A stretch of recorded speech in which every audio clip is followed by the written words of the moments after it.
In the land of Egypt, thousands of years ago, there lived a Hebrew man named Moses. Many years before, when he was still a prince of Egypt, he defended one of his Hebrew slaves and ended up killing an Egyptian. To escape Pharaoh's anger, he fled to the land of Midian, where he became a shepherd, tending sheep for his father-in-law named Jethro. That's how he spent the next 40 years of his life. One day, while he was leading his flock to the other side of the desert, he came to a mountain called Mount Horeb. It was also called the Mountain of God. As he watched over the sheep, he saw a bush that was on fire, yet it wasn't being consumed by the flames. The bush was blazing, but the leaves and branches were not burning up. So Moses thought to himself, "This is strange. Why is the bush not burning up? I'm going to find out." When the Lord saw that Moses had come closer to investigate, God called out to him from inside the bush, "Moses! Moses!" And Moses answered, "Here I am." Then God replied, "Do not come any closer. Take off your sandals, for the place where you are standing is holy ground. I am the God of your father, the God of Abraham, the God of Isaac, and the God of Jacob." At these words, Moses hid his face because he was afraid to look at God. Then God said to him, "I have indeed seen the misery of my people in Egypt. I have heard their cries because of their slave drivers, and I am concerned about their suffering. So I have come down to rescue them from the hand of the Egyptians and to bring them to a good and spacious land, a land flowing with milk and honey. And now the cry of the Israelites has reached me, and I have seen the way the Egyptians are oppressing them. So now go. I am sending you to Pharaoh to bring my people, the Israelites, out of Egypt."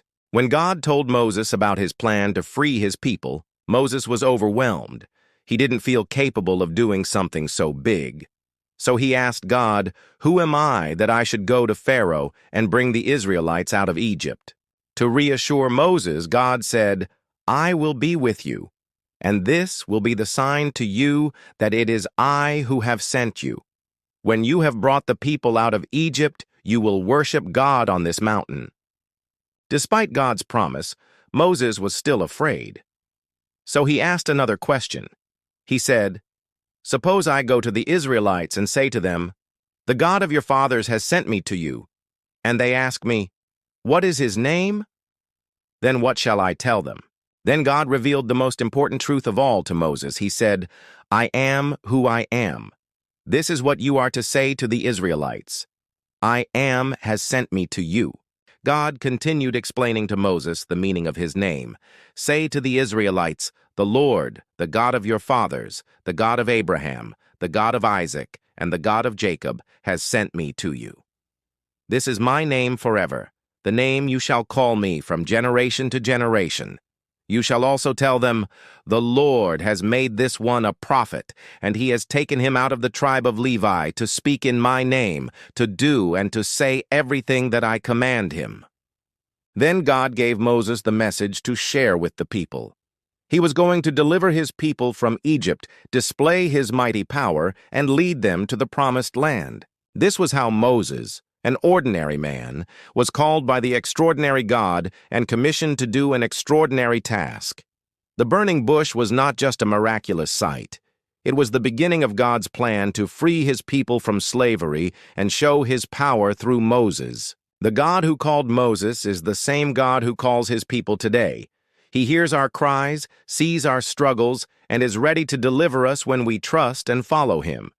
Just like Moses, we may feel afraid or inadequate when God calls us to do something big. But God promises to be with us every step of the way.